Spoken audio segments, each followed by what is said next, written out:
এই খাবারটা খেয়ে নিন। ধন্যবাদ স্যার। কি ব্যাপার, মায়ের আওয়াজ মনে হলো না?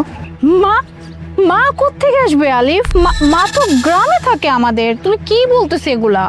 আর না, আমি স্পষ্ট শুনছি, আমার কাছে মনে হলো যে মায়ের আওয়াজ। আমাকে একটু দেখতে দাও।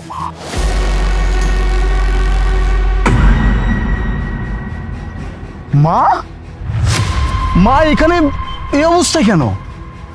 আলিফ, ওটা মা না, মায়ের মতো দেখতে একদম চুপ।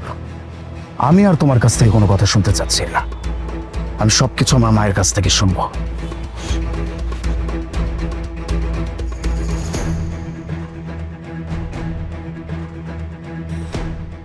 আপনি এইখানে এই অবস্থায় শুয়ে আছেন কেন?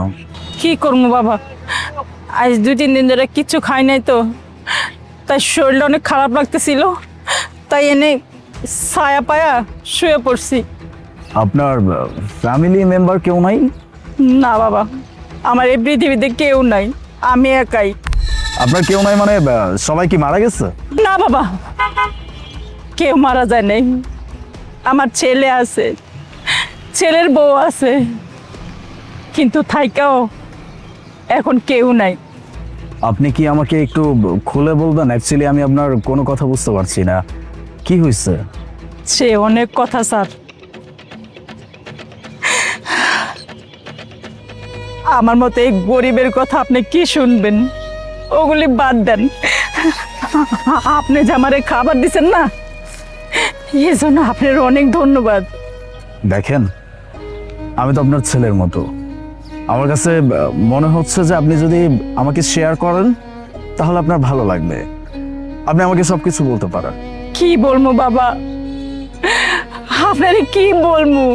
আমার মতো এই অভাগিনীর কথা কি শুনবেন আপনি? তাহলে শুনেন, আমার সুখের একটা সংসার ছিল। আমার পরিবারে আমার ছেলে, ছেলের বউ, আমরা খুব হাসি খুশি ভাবে থাকতাম। আমার ছেলের বউ আমারে খুব যত্ন করতো, ভালোবাসতো। ভালোবাসতো কখন জানেন? যখন আমার ছেলে ছিল তখন। আমার ছেলে মা বলতে পাগল, মা ছাড়া কিচ্ছু বুঝতো না। মায়ের হাতের খাবার, মায়ের অফিস থেকে আসলে না, মায়ের কোলের ভিতরে ঘুমায় থাকতো। মা, ছেলে, ছেলের বউ নিয়ে খুব ভালো একটা পরিবার ছিল। মাঝখানে সামান্য একটু জ্বরে আমার সংসারটা এলোমেলো হয়ে গেছে। সেই জ্বরটা কি জানেন? জ্বরটা হলো আমার ছেলে একদিন অফিস থেকে আইসা কইতেছে কি, মা আমি না অফিসের কাজে বাইরে যামু 3-4 মাসের জন্য। আমরা কইলাম ঠিক আছে বাজান, তাইলে যাও। এই যে আমার এই 4 আঙ্গুল কপালে না সুখ সইল না। আমার ছেলে যেই 3-4 মাসের মতো বাইরে গেল, তখন আমার কপালে অশান্তি লাগে আসলো। আমার ওই যে ছেলের বউ আরেকজনের সাথে সম্পর্ক ছিল, ওই যে কি কয় পরকীয়া নাকি, ওইটাতে জড়ায় গেছে। আমি দেখতাম বলে আমার অনেক অত্যাচার করতো, কিন্তু আমি কখনো আমার ছেলের কাছে কিছু বলি নাই। পরের বার যখন আমি আমার বৌমারে কইলাম যে তুমি যেগুলি করতো সেগুলি ঠিক না, এগুলি ভালো না, এটা তোমার স্বামীরে ধোকা দেওয়া হইতেছে, তোমার স্বামীর সাথে বেইমানি করা হইতেছে, এটা গোয়াতে আমার বউ আমারে বাইতে বাই করে দিছে। তাও এমনি না, আমার অনেক বাড়ছে। 3-4 দিন আমারে খাইতে দেয় নাই। কিন্তু আমি কি করবো? আমি বয়স্ক মানুষ, কই যাবো? না খায়া ওইখানে সেইখানে মানুষের লাত্তি উষ্টা খাইতে খাইতে এই পন্থাইছি বাবা, এই পন্থাইছি। আপনি কখনো আপনার ছেলের কাছে যাওয়ার চেষ্টা করেন নাই? মানে আপনার ছেলে তো আপনাকে ভালোবাসতো না? আপনি তো আপনার ছেলের কাছে গিয়ে সবকিছু বলতে পারতেন। না না, আমার ছেলের তো এসব কিছু কোয়া যাবো না, কারণ আমার ছেলের এসব কিছু কইতে গেলে আমার ছেলের বউ লোকজন ভাড়া করে আমার ছেলের মায়েরা ফেলাইবো। আর এই পৃথিবীতে আমার ছেলে ছাড়া আমার আর কেউ নাই, আমার কেউ নাই। আপনার ছেলে যদি কখনো আপনার সামনে এসে দাঁড়ায় তাহলে? আমি জানি আমি জানি আমার ছেলে একদিন না একদিন ঠিকই আমারে খুঁজে বাইর করব। এটা আমার দীর্ঘ বিশ্বাস। আমার ছেলে কোনো সময় আমার না খুঁজে থাকতে পারে না।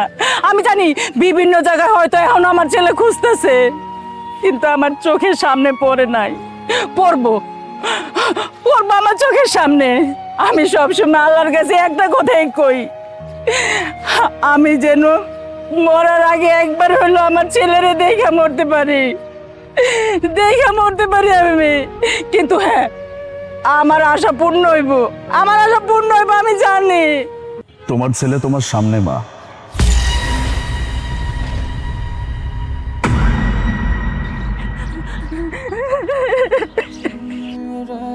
বাজান, তুই আইসোস। আমি জানতাম যেভাবে হোক আমার ছেলে আমার খুঁজে বাড়ি করবো। বাবা, খুঁজে বাড়ি করবে তুই, এটা আমি জানতাম। মা, আমি নিজের চোখে বিশ্বাস করতে পারতেছি না মা। আমার মায়ের এরকম হাল, এটা আমার নিজের চোখে দেখতে হবে। আমি কল্পনাও করতে পারিনি যে তোমার এরকম অবস্থা। আমি সত্যি জানতাম না মা। উল্টো যখন আমি বিদেশ থেকে আসছি তখন আমাকে কি বলা হয়েছে জানো?